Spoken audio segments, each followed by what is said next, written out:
Welcome to Deschutes Public Library's online programming for A Novel Idea 2022. My name is Liz Goodrich, and it's been my distinct honor and privilege to be a part of the Novel Idea team for 19 years. So I'm going to share just a little bit of information about Novel Idea, and then we will welcome Dr. Jacob. We are honored every year when readers from around our region join us to celebrate the power of great stories told by amazing authors as we build community one book at a time. The idea behind Novel Idea is pretty simple. We pick a great book, engage with community through thought-provoking and relevant programming, and wrap the whole project up with an in-person visit from our author. This year, we offer 2 books, one for young readers and one for adults. Both authors will be joining us for 2 in-person events this coming weekend, Friday night in Bend and Saturday afternoon in Madras. Tickets are free and you can pick them up at any of our branch libraries, or they are also available on our website. What we have grown together over 19 years has become the biggest and what we consider the most successful community-wide reading project in the state of Oregon. Thanks to the work of Deschutes Public Library Foundation, the generosity of sponsors and individual donors, and Novel Idea events remain free and open to the public. You can please consider donating to the foundation. They have a great website, dplffoundation.org. So now it's my honor to introduce Dr. Michelle Jacob. She's an enrolled member of the Yakama Nation and is a professor of Indigenous Studies and co-director of the Subquala program at the Department of Education. We worked for a bit on my pronunciation earlier, but I didn't quite get it. Program at the Department of Education Studies at the University of Oregon, where she also serves as affiliated faculty in the Department of Indigenous, Race, and Ethnic Studies and in the Environmental Studies program. She has published 6 books and has numerous articles published in social science, education, and health science research journals, as well as a strong grant writing track record. Her research areas of interest include Indigenous methodologies, spirituality, health, education, Native feminisms, and decolonization. She founded Anahui Mentoring to support her vision of sharing Indigenous methodologies with a broad audience of professionals through her books, professional development, coaching, and consultation. Anahui is the Yakama Ikishkin word for black bear. Anahui is also the name of Michelle's beloved Rez dog, who adores playing ball with Michelle and her loving family at Yakama. So I am so thrilled to have you here today, Michelle, and I'm going to turn it over to you. Thank you so much, Liz. I appreciate that warm welcome, and I want to also extend a warm welcome to everyone who's able to join us live and everyone who watches the recording at a later time. I'm so glad you're here. I'll go ahead and share my slides. And these slides, by the way, are available for free to you. I put them on my website. Just click on free resources and you can download them if you wish, or look at them there if you want to take a closer look. Just do a quick introduction and the way that I was taught by my elders. So, Shich Bachwai, Inkna Shwiniksha, Michelle Jacob, Washna Shakmaknik. So hello, everybody. I'm Michelle Jacob, member of the Yakama Nation. I'm so happy to be here with you today. And I was asked to speak about my book, The Auntie Way, Stories Celebrating Kindness, Fierceness, and Creativity. There's a picture of the cover. The cover art, as well as throughout the book, has beautiful illustrations by Yakama artist Crystal Buck. And so I urge you to check it out. University of Oregon Library has a copy, other libraries have copies, or you can get a book for yourself or share with a loved one. That would be great. I wrote the book as a way to honor the love and lessons that I have learned from my aunties. I know some people say auntie. In my family, we say auntie. And I'm going to share with you a couple of the stories from the book today and talk about the tremendous teachings and cultural lessons that are carried and shared by our auntie figures. So I will draw from, let me click to the next slide here. I'll draw from my teachings from Yakama Reservation, where I'm from. I'm from Plateau. And these are teachings that are shared across Plateau tribes. And I just wanted to share this map to help us to think about place, both so that you can understand where I'm writing from and where my stories are grounded, but also to think about the ways in which we are connected. I love this map, and this map is from the Columbia River Intertribal Fish Commission, and you see the 4 sister tribes there of Critfic who work collectively, tirelessly to advocate for the health of precious beings, salmon, other more than human relations, and the health and well-being of our waterways that sustain all of us. And I love this map because in Chihuahua, the Columbia River is so prominently honored here. You see that tan area in the Columbia River Basin. Look how connected we are. Isn't that wonderful to stop and think about how this precious, beloved water, this sacred water, connects so many people in important places. So if you're new to looking at a map like this, you'll see the darker areas of our Critfic sister tribes. These are our reservation lands. And these are lands that our ancestors had to fight to hold on to for our people in that treaty making process with the US government. And in that lighter area, so for Yakamans, the lavender color, that shows you, and same for all the other tribes, the lighter shade shows you the traditional homelands that are stated in those treaties. So you can see that reservations are just a fraction of our traditional homelands. And so I'll be speaking from a Yakama perspective, but I want to honor that these teachings are shared across the plateau. And so let's go ahead and dive in. So what is the Auntie Way? I chose some of the main points from the book, specifically from page 2, and created these bullet points for us. And I'll just share that for me, the Auntie Way is the very best of what I see my aunties over the years giving to me. And I put aunties in quotes because in our culture, yes, you have your blood related aunties, literally the siblings of a parent. But you also have chosen auntie figures, right? Maybe you have a teacher or a coach or a supervisor or even a cousin who's just above and beyond in caring, in nurturing, in encouraging you. And so they can become your auntie. They can be a chosen auntie in that way. That's why I use those quotes. And so as I reflected on the importance of my aunties, I found that they helped me to find the strength and courage to be my best self, or at least to try. And to understand that patience is important and that it's okay to fail. That failure is actually a gift, is part of learning and growing, expands our ability to love and care for ourselves, others, if we allow it. And I want to give a special welcome to students from my Indigenous Values in Education class at the University of Oregon. In our class, we're reading from the book Anakui Wacha, Yakama Legends and Stories, the second edition, which was just recently published by University of Washington Press.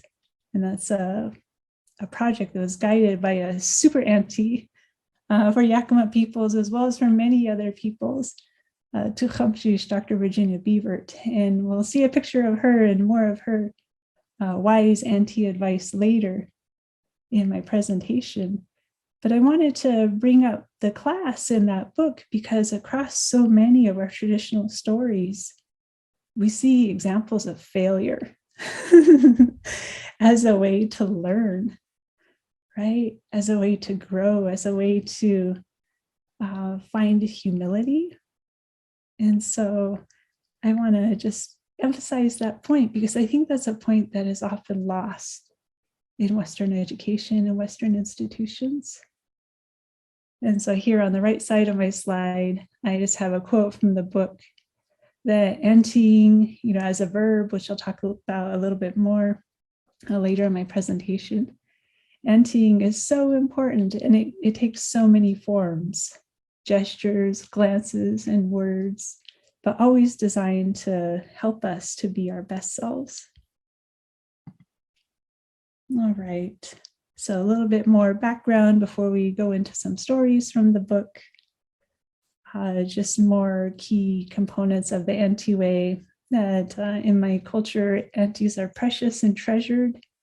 And I think in Western culture, you see a celebration, perhaps more, of mothers and grandmothers. We have Mother's Day coming up, which is wonderful. But aunties are overlooked and undervalued, I think. And so that was a reason why I wanted to write the book, to help to remind us how important our aunties are. So auntying as a verb, literally this good work the aunties are doing to help us in our everyday lives that has something powerful and important to teach all of us. This is work that stems from women's lives, and all genders can learn from the Auntie Way. And so my main goal in writing the book is to share stories that I hope will help reflect back to you precious treasures in your life and in yourself, right? To help to see that capacity for love and care, for that kindness, fierceness, and creativity that surrounds us if we pay attention, if we know where to look. But then also to see our capacity to bring more of that into the world. And this quote on the right is from the book, and it's from a story called Super Auntie Sue, a story that I wrote in honor of Yakama elder Auntie Way Sue Rigdon, who was a counselor at the middle school on the reservation. And I was fortunate to attend school when she was there. And this quote is an example of how she disciplined students when we acted up, or were not thoughtful, or somehow we're doing something that was harming either like ourselves or somebody else. She would call us into her office and she would remind us, she would first, provide the correction. I see you doing this. I hear you doing that. That's harmful in such and such way. And I'm taking the time to talk with you about this because everything you do matters. You are important. And that ability to bring that care and that love into that relationship with students is so important. And messages like this, what I put on the slide there with those beautiful peonies, I think they're critical to having good relationships, to care for ourselves, to care for people, to care for places. Right? That these are the teachings that our aunties carry and model for us that have sustained our people, right? And that's some discipline that I can understand and appreciate, one that calls us to be our best selves.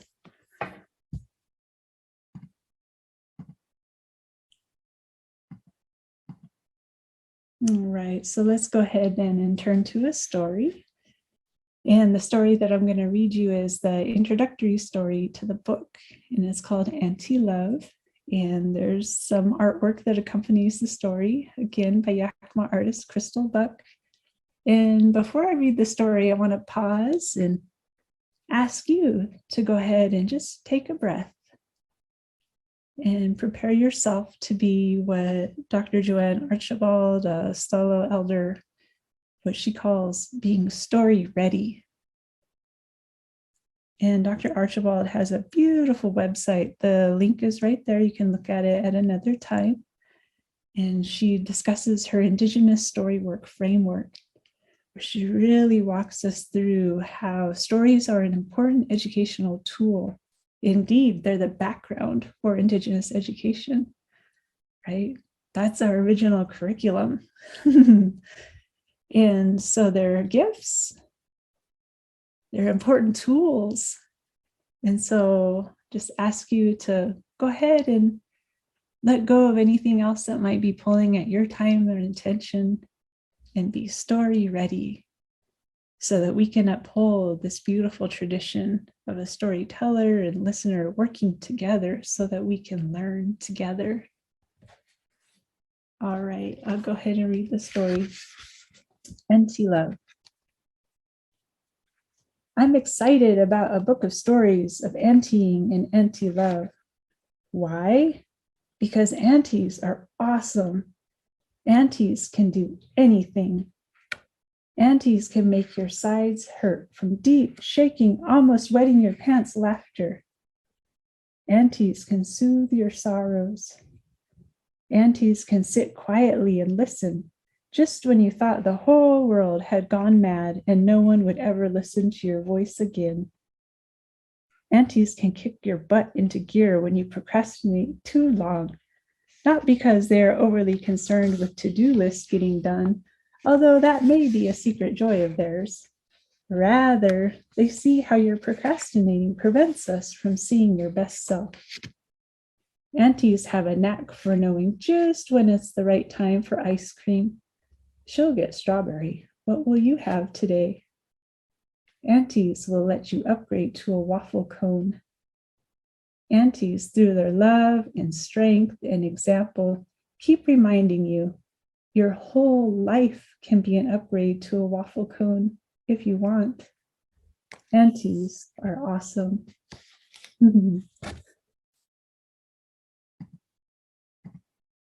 All right, so at the end of each story, I include several journaling and discussion questions as a way to honor that each listener or reader brings a wealth of experiences to every story. And again, the purpose of the story is to invite us to engage more deeply with what are we learning? Who are we? How do we want to be in the world? Right? These are such precious questions. And so in that way, I try to model the Auntie Way in the writing that I do. And so I chose one such journaling discussion question for sharing today. And this comes from page 8 of the book. And I'll just invite you to think about yourself right now. Share a brief story about someone who has helped you see that you could be more or do more in a way that really helped you to become the person you wanted to be. What did they do or say? What were you able to overcome or accomplish because of their help? And so if you have a piece of paper or something nearby, you can just jot down some ideas. And I invite you to consider an auntie figure who has helped you, who was a believing mirror for you, right? So that you could be who you wanted to be, so that you could grow and thrive in ways that you hadn't previously. Maybe in the discussion after I'm done presenting, if you want to share a special story about one of your aunties who came to mind from this question, I would love to hear. All right, well, it is springtime and it is an amazing time in nature when our plants renew themselves. For my people and people across the plateau, Piré, or bitterroot, comes to greet us and to sustain our people as she has done since time immemorial. And so here's a picture that accompanies the story I Love Piré in my book. And in this picture, I think Crystal captures beautifully these young people who are learning how to dig bitter roots. And so we see that great effort that it takes to dig the root. Don't snap the top off. Don't mangle it, cut off the roots, all of that. If you've ever been root digging, you know it is quite a skill. And here we see this young one sitting there thinking about, oh, the big one. Oh, that'd be nice if I could dig up that nice one to show Auntie. All right, so I'm going to read you this story. I love Piche. And in the story, there's a lot going on. I made a list of 7 teachings that I see within the story. I would love for you, being somebody who's story ready, to listen and see, do you see all these? Do you hear all these? Can you think of all these? Make connections to all 7 of these points in this relatively brief story. And I made this list as a way to help call attention to the power of stories as curricular materials, as resources to help us think about place, to be in respectful relation to place, as well as to understand our relationship with the places and people around us, right? And stories help us to do that.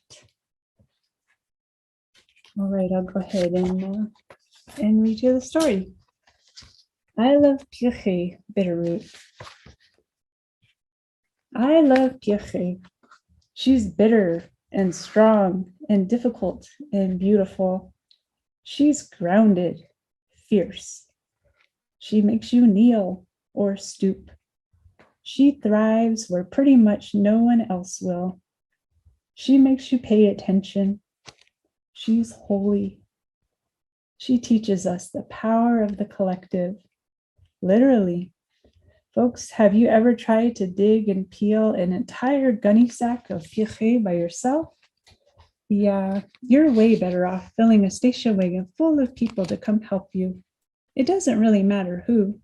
Anyone willing to learn and help makes for good company. Piche teaches us this too.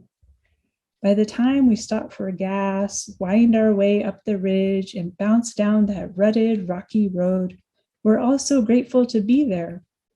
The petty annoyances, the sibling squabbles, the long-held grudges, the arguments about who ate too much garlic last night or too many sunflower seeds this morning, that all just drifts away. I think the brisk spring wind took it. So grab a cup-in digging tool and breathe in that fresh spring air.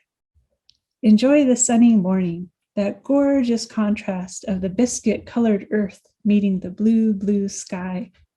Literally. I went to Home Depot and looked at their paint chips. The exact shade is called sky blue. I never tire of that view, the golden-colored earth meeting the crisp blue sky. I remember Auntie teaching us to dig, her scarf tied neatly on her head while she prayed to Creator and blessed us before we dug our first roots. Often when we dig piche, we can see the dip of Sada's Pass in the distance.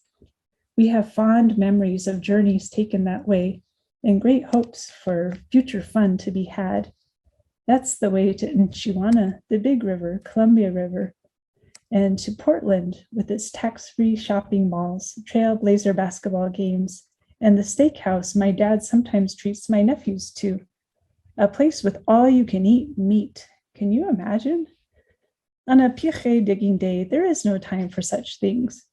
We are alive and at peace with ourselves, each other, and all the world. Even after all these years, Auntie's blessings remain intact. We renew them, and I believe the wind carries our prayers back to her spirit. I love piche.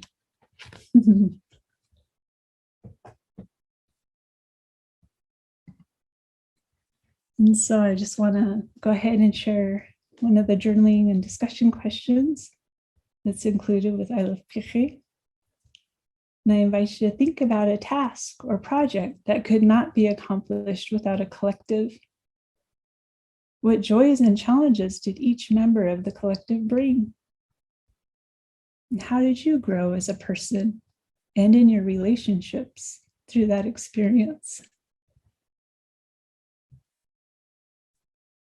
So we can definitely talk more about the stories and these questions if you wish during our discussion time. And I want to share that these precious Auntie teachings yes, they're good for personal reflection and personal growth. But as a social scientist, I also want to see us be courageous to bring the best of our auntie teachings into our work and into shaping the institutions within which we participate. And so I have a responsibility to do that in my work as an educator. And as Liz shared, I am the co-director of our Subsikofa teacher education program. Subsikofa translates to teacher in Ichishking. And when I came to the University of Oregon 6 years ago to lead that program, I wanted to honor our Indigenous ways of knowing and being that always affirms the importance of our elders as our most revered teachers. And so I approached elders at an Ichishkin language gathering that we had hosted at Heritage University on the Yakama Reservation, and I told them about the program and said, I would really love for us to have a motto to guide our work, to help keep us focused and on track. Oh no, I think my internet froze. I apologize. And so this is the motto that we were gifted. And that translates to education strengthens our people. And this beautiful written expression of the motto was provided to us, and this is in the Warm Springs Ichishkin dialect, that was provided by Warm Springs tribal elder Auntie Way, Arlita Rohan. And so it's a precious gift that continues to guide our work. And within that simple motto, that one sentence, I'll just pause so that we can honor, well, what's the auntie teaching there? Do you see it? I do. We can see how education, what is the purpose of education? It's for strengthening our Indigenous people, right? It's inviting everyone to pause and consider, how is what's happening within my educational institution contributing to stronger Indigenous students and communities, making space for that, right? And I think often it's easy to think about education as an individual pursuit, right? Oh, you're going to school to get your degree so you can move on in your professional career. And yes, and that's good. And we see in this beautiful motto and the written expression of it by Arlita here that was gifted to us, that it's always a collectivist notion.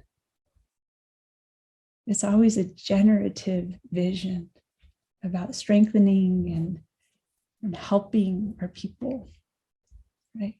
And so we could see a beautiful application of what I'm calling anti-teachings. And so within the Subsequent Flood program, as I had mentioned, our elders are our most revered teachers. We're so fortunate that Tecumseh, Dr. Virginia Beaver, chooses to work with us and is our distinguished elder educator within the Subsequent Flood program at the University of Oregon. And so I wanted to share a picture of Tecumseh. Here we are hanging out. And here's a quote from the keynote graduation address that Tecumseh did at the University of Oregon Native graduation last year. And I'm going to go ahead and read the quote and invite you again to consider, what are the teachings in here from this anti-wisdom? So Tecumseh said, love each other, take care of each other, be good to your land, take care of it, and all those who walk on the mountains, the four-legged, those that swim up the river from the ocean, all of these things that grow in the mountains, the berries and roots that feed the people, that fed them from time immemorial. These things shall not be forgotten because they are still there. And it's important to discuss this with the little children and also college students, anywhere. And so I invite you to pause. And again, if you have a piece of paper nearby, go ahead and jot down. What are those teachings that you see in this one simple quote from Super Auntie to Hamshish. I'll tell you some of the things that I see. I see a centering of love and an ethic of care, a commitment to collectivist culture, an urgent reminder of the importance of place, of being in respectful relation with place. To see our web of relations as including our more than human relations, right? She actually talks much more about our more than human relations than about humans, right?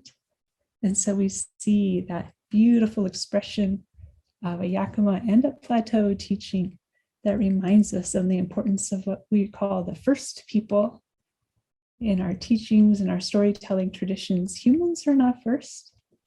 There were people, animal people, and so forth before us. And we are the pitiful humans who came next, right? And we are only able to survive because of the generosity of our more than human relations, including water. And so these are some of the teachings that come to mind for me when I read this beautiful quote from Tuchamshish.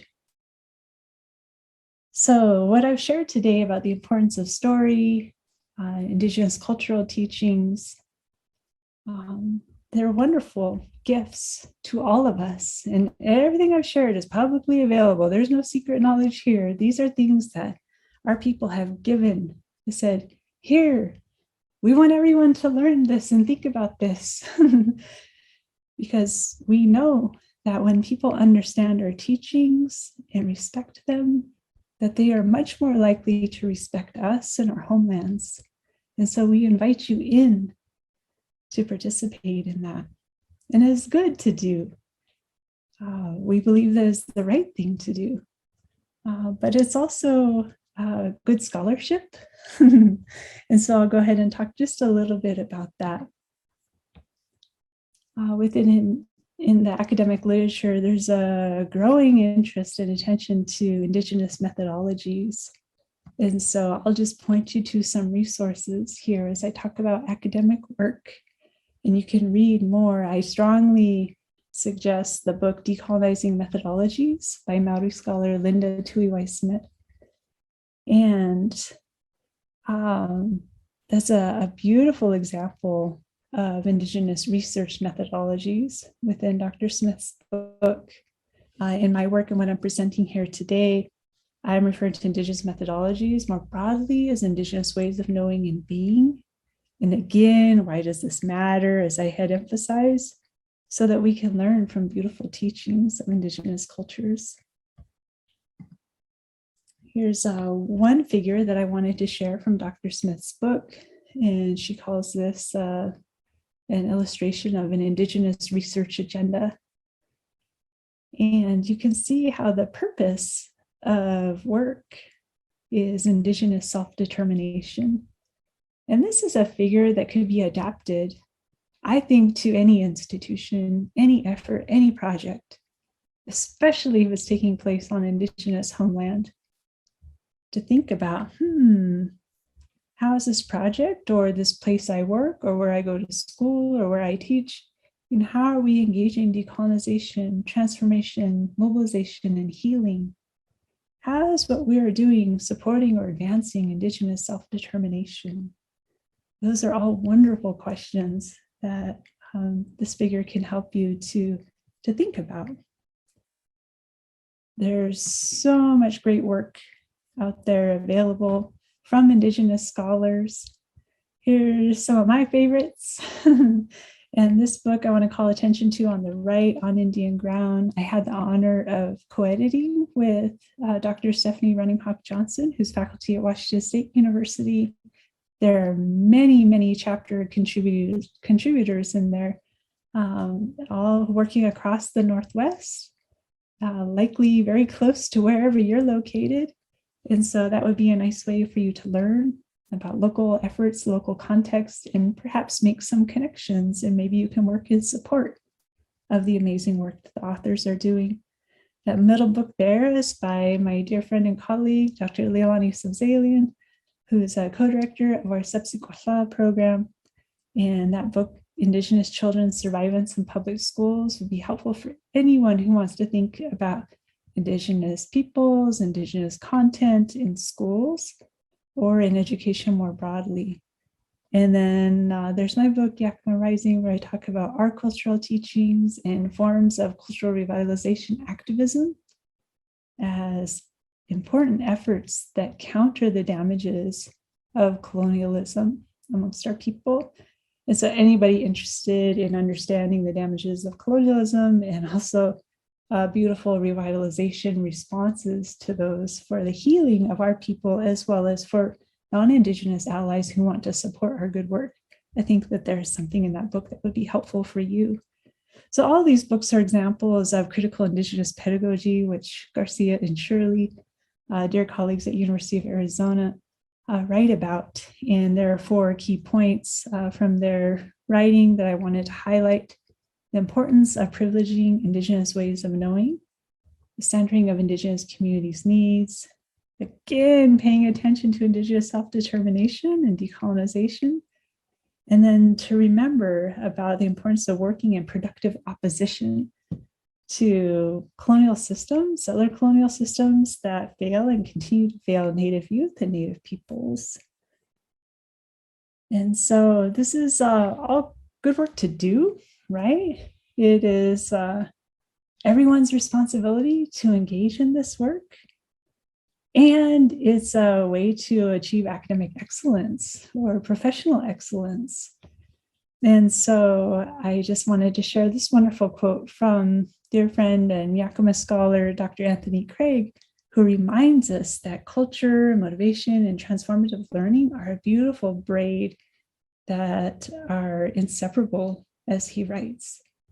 And indeed, allows for transformation, allows us to have deeper understanding and to see new possibilities. And I'll just wrap up with a couple of more lovely quotes. Just asking everyone to think about culturally sustaining and revitalizing practices and approaches. You can read more about that in terms of pedagogy from the awesome book by Paris and Alim, Culturally Sustaining Pedagogies. But I just want to pause and invite everyone to think about how have Indigenous peoples been represented historically, and perhaps even in your own educational experience. Overwhelmingly from a deficit perspective. And this quote by McCarty and Schaefer invites us to move away from that and instead to always understand Indigenous children, Indigenous peoples, Indigenous cultures have inherent strengths. And that's something that our aunties always remind us. Remember, way back at the beginning of my presentation, you are important. Everything you do matters. And that's an affirmation that our auntie teachings remind us, right? Of how we matter, how we're important, how we have responsibilities to do our best, to be our best, right? And that it's okay if we fail, if we're willing to be humble, to learn so that we can do better next time, right? With that deeper understanding. And I'll go ahead and conclude by thanking you for being here, for your time, for your attention, for your willingness to be story ready, for I hope your willingness to pause and think about the auntie figures who have helped to shape you, who have helped you to step forward to be your best self, to think about how you want to be that believing mirror for someone else, to invite them to be their best self. And so in this way, all of us here together are accomplishing what Dene scholar Dr. Holly Anderson-Kalaga writes about as a primary goal of teaching and learning, which is strengthening relationality. And across the plateau are beautiful cultures that remind us of the power of the collective. That is such a gift to all of us that we can all engage every day in our lives, that commitment to strengthening relationality. And so I'll pause to say, thank you all for listening, for being here, for sharing and learning time together. There's my info and the link where you can get the copy of the slides if you would like. And I'll invite you to check out these books. Sure, the Auntie Way, which I've been talking about and reading from today, but also Huckleberries and Coyotes and Fox Doesn't Wear a Watch. And the author royalties from those books goes to our subsequent program. All right, I'll go ahead and pause there and invite comments, sharing, questions. Thank you, Michelle. I did invite people if they wanted to share any reflections from those prompts that you shared they should direct message me so that I could unmute them. Or if they have a question for you to put that in the Q&A. So I thank you so much. Aunties are important. And I loved hearing those stories. So as we wait for people to sort of think about and reflect before they share their reflections, I'm curious about, can I ask you a couple of questions? Sure. I'm curious, been following the Senate Bill 13, the Tribal History, Shared History. And I'm wondering if you want to comment on the importance of that curriculum that was developed or how it was developed, or if you have any thoughts on that. Yes, and invite attendees to share also. It is a really exciting time for Indigenous education in the place we now refer to as the state of Oregon. And I throw that long phrase in there rather than just saying Oregon to remind people that Indigenous nations and our education systems are thousands and thousands of years old. And something like the state of Oregon is so young. And you think about the institutions and school districts and so forth, they're just babies, right? Compared to Indigenous nations and education systems of our peoples. And, education is important. And that is seen, in the motto that Arlita, gifted to our program, that we see Western education as something that we don't want to give up. Right? We want a seat at that table and we want those opportunities for our people. And we want the curriculum to be accurate and respectful. And tribal leaders and parents and families in Oregon have long fought for that right, to have Indigenous peoples and issues and histories to be correct and respectful.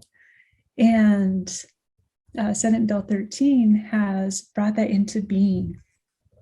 And so after decades and decades of work, we now see that. And now we see the first generation of teachers being trained. It's so exciting to see, right? Who are stepping into districts like brand new teachers, but they're leaders in Senate Bill 13 efforts in the tribal history, shared history implementation, because they are the first to have that training and to, start their careers with the understanding of why this is important and what the responsibilities are for teachers to do that work. And I really love what you said about having a seat at the table, to actually have a voice in the history about Native people, come from Native people, and not just be a textbook curriculum company. So right. I think it's really important. Yes. So, yes. Welcome change. Yeah. And I see in the chat, that it's, a future educator is talking about the curriculum in terms of a blessing. Yeah. And so now tribes are writing curriculum for teachers to use, or trainings being provided. And so it's a really exciting time. And I think it's a gift, sure, for tribal peoples, right, to be represented accurately and respectfully, but also think about, we're going to have this first generation of like Oregonians, right, who are going to be the first to be educated, with accurate and respectful curriculum about Indigenous peoples. And like, what are the wonderful new possibilities that are going to come out of that? We'll see. Yeah, I know. I think it's exciting. yeah, it'll be a generational impact for sure.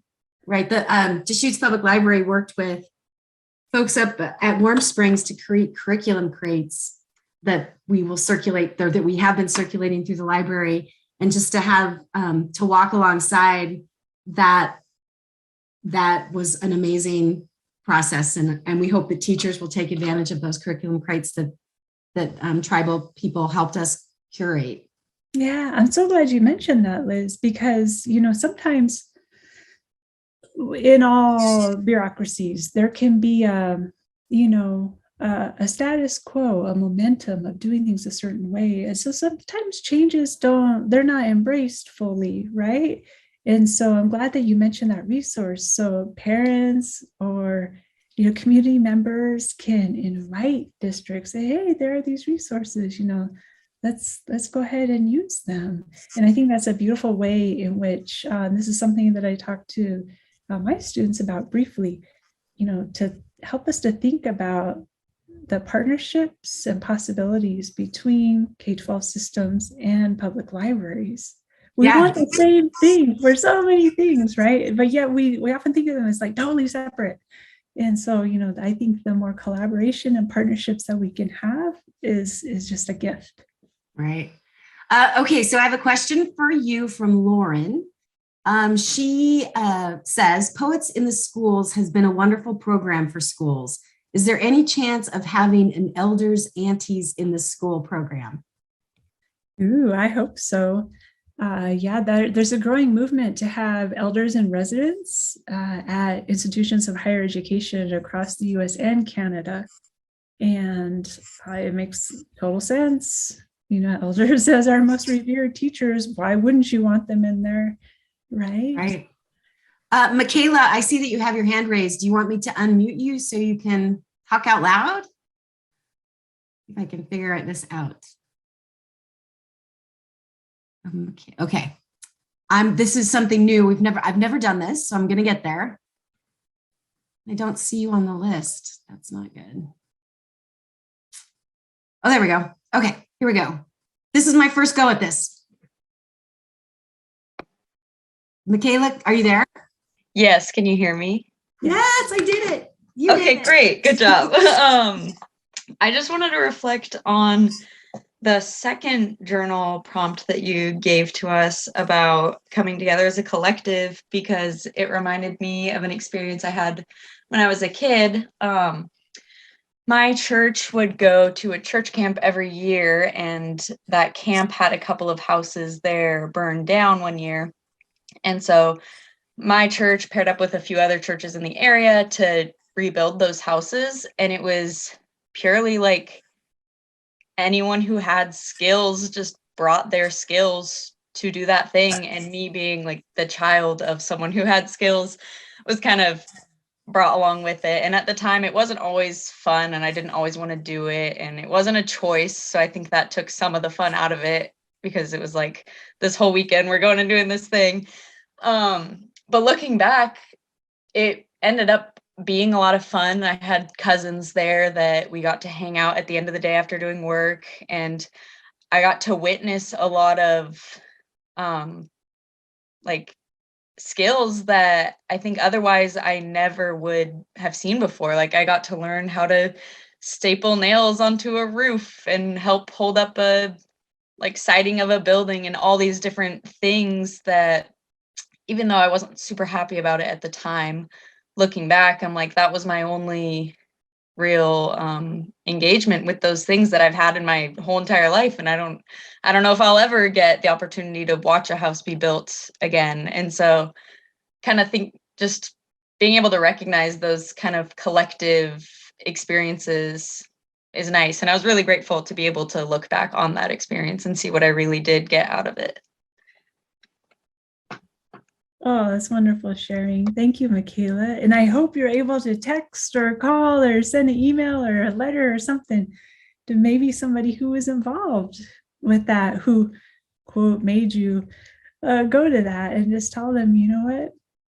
I appreciate that now. Thank you so much. Yeah, because that message that they were sending you, it sounds like it was maybe an implicit message that, you know, you matter and we want you here because we care about you, and you know, you're making a contribution in some way. And now you're able to grasp that lesson. And you know, we don't always understand the lessons when they're happening. And that can be a challenge on both sides, right? As the young person or even not so young person, like, why do I have to do this? Right?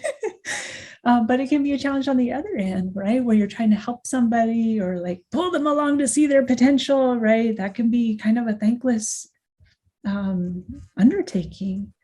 Yet, if we're clear on, you know, the values that matter to us, like in this case, I'm talking about the power of the collective, and that's a shared teaching across the Plateau and many Indigenous cultures. I would say all Indigenous cultures, you know, that when we're clear on that, you know, then that helps us to have that courage and that grace and that humility to keep going with what we're doing. Yeah. Thank you. Any last questions or reflections for Michelle before we say goodbye? Okay, I don't see anything coming in, and I have gotten a couple of questions. Yes, we are recording this. We will be putting the recording up on Deschutes Public Library's YouTube channel. When it is up on our YouTube channel, I will send Michelle a link as well, just so she has it to share. And I want to remind folks that the author events coming up on Friday in Bend and on Saturday in Madras still have tickets available, so we'd love to see you. Diane Wilson and Christine Day have written two really lovely, wonderful books, really centering the Native experience, and we're looking forward to the conversation that they're going to have together about those two books. So, and I think that's it. Any last closing thoughts, Michelle?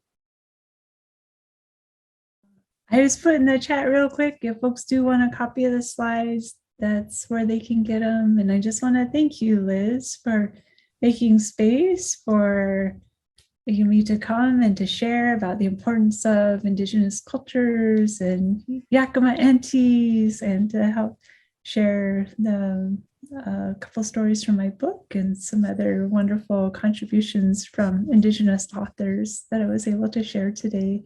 Yeah. And so thank you for making that possible. I'm so grateful to you. Yeah, thank you. And yes, the last question that came in, the author event on Friday night will be recorded. It will also be up on our YouTube channel. So Michelle, thank you so much. It's been really delightful, and I appreciate you so much.